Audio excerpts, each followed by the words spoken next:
Hey, there's your Wisconsin Wine Guy. I want to welcome you to Dry January. Are you participating? I participate every year. I have been doing so for a long time. I figure after a year of reviewing wines for you and private wine events or hosting private wine events, that's a lot of wine drinking, a lot of alcoholic beverage drinking, that the least you could do is take a month off and recuperate, regenerate your body, bring everything back to whole so you can start all over again in February. But no, I really do enjoy this. It gets my mind and body right. So I hope you're participating, giving your body a break, from all of the long days and long years of drinking wine or weekends of drinking wine. So, give you some numbers here. I was looking back over 2024 and I discovered that I reviewed just for the wine reviews alone, 75 wines, which is the most I've ever done in a year, 75 wines. At one point, the highest was 60, 65, so I increased that by 10. That's a lot of wine drinking for me. Now, aside from that, I added some additions to that. We're not even talking about sake. Did some sake reviews, so that probably added another six. I believe for 2024 for sake reviews. I started the wine purge, and I have more wines to purge, and that added another 6 or 7 wines on the wine purge. There's also a couple of dozen wines from Cates, which is my local wine bar. Review their wines that they have on a dispenser. So the numbers just add up. That is a lot of wine that I drink this year with the additions, but I do it all just to give you a broad perspective on wines. And also, that's right, I also started the non-alcohol wine list, wine review list as well. So that's a lot, which brings us to the video right now to talk to you about NA wines, non-alcohol wines. And it's an amazing thing that the non-alcohol boom, I like to call it, reminds me of the boom that happened with organic wines. There was this big push, for organic wines, being responsible wine drinkers, or being responsible wine makers, or winery or vineyard owners, getting rid of pesticides, using biodynamics, all sorts of things, But what happened in that beginning with the boom, you got to watch out for marketing. What happened in the beginning with that organic boom was a lot of consumers were misled. Okay, misled in the sense that because the wine said, and also sulfites came into that. Okay, that was a whole other thing. So they were misled this way. They would have on the bottle organic wine, or made with organic grapes. Okay, which is great, which is fantastic. But if you're vegan, which the vegans didn't know. They thought, okay, it's made of organic grapes, because a lot of vegans or new vegans were like, oh, wait, it's organic, I'm going to do that. So a lot of new vegans, the old vegans knew better, but the new vegans thought, okay, I got to cover organic wine, but then discovered that even though that wine was organic, it wasn't really vegan friendly.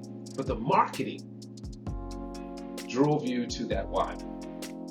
Same with the pesticides or the sulfites. If the wine didn't say NSA, now sulfites is a natural occurring thing during the winemaking process, but sulfites is also added or utilized to preserve and to kill unwanted bacteria. All right, but if it didn't say NSA on the bottle, no sulfites added, the sulfites was there. So again, marketing, played a big part in misguiding consumers, who wanted to be a little more responsible with their beverage intake, alcoholic beverage intake. And that brings us forward now to NA wines. I mean, it's a boom happening now. Everyone's jumping on ship. All right, but here's the thing. Let's see if we can demystify a little bit. There are low alcohol wines, which is like 1%.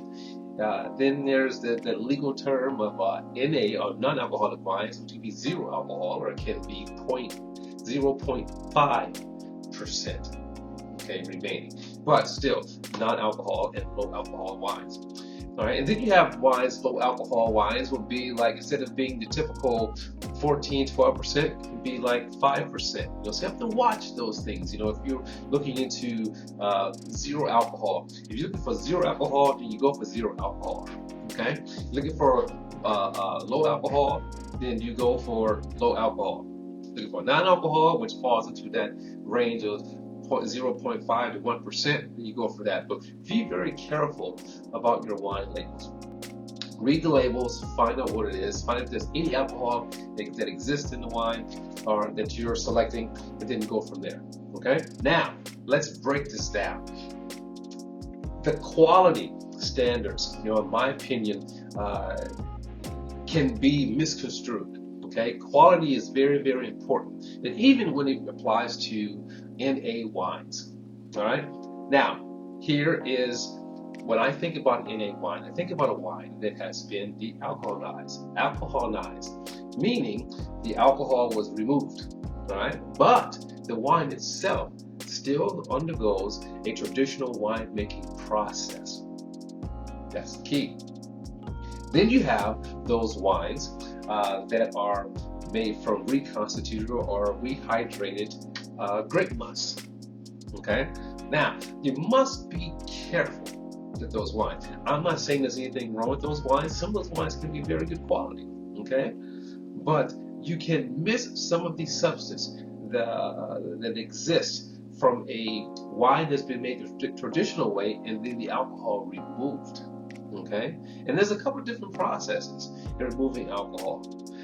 There is the vacuum method, which is a low heat method, to evaporate. So it's a very, very low heat, but evaporates the alcohol, out of the wine, sort of like distilling. But technically, it doesn't affect the wine and its quality itself. Then you have a spinning method or centrifuge method, which is good. I'm going to get this up here because it's still kind of new to me, so I'm learning as we go along as well.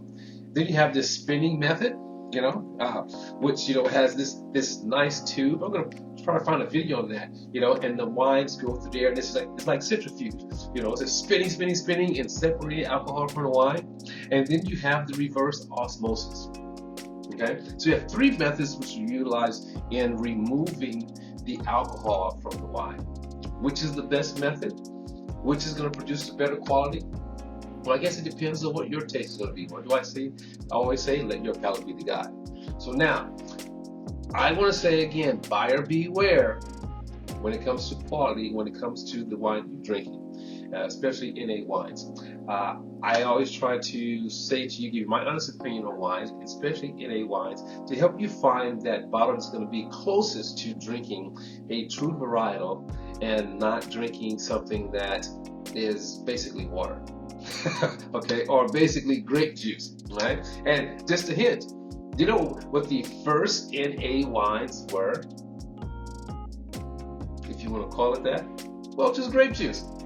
Okay, so I use that as an example because you have to be aware that some of these wines out there will just simply be grape juice, right? And they'll add in tannins, or they add in acidity, or they'll add in other flavor compounds to the wine, to make it a NA wine. So do your research for every wine. Go to the website, do research. If it's pretty vague in how they're making the wine, if you don't use a outside source to de-alcoholize their wines, I personally probably would stay away from it. But I'm going to taste it. If I taste it, I'm going to let you know. And also inside of the description under my NA wines, I'm going to go back to those NA wines. I'm going to put in there the process utilized to make that wine. And if it wasn't listed on the website, I'm going to put NA, okay, or unknown. I'm going to put unknown, okay. So there you have it, NA wines. I'm going to continue my Dry January and continue getting my mind, body, and spirit right. This is my green drink. I do this all year long, but it's especially important here. This is my green teas. It's a greens blend, amazing grass, immunity boost. I'm not promoting this company, but get your mind and body right. We have the rest of the year to enjoy this marvelous beverage called wine and also sake. Hey, speaking of sake, someone asked me, do you think that someone would ever remove the alcohol from sake? I hope not, because sake is a product that's more natural than most things that you're drinking, right? So I'll see you next time, and I'll be coming in for more doing this dry January. Ciao.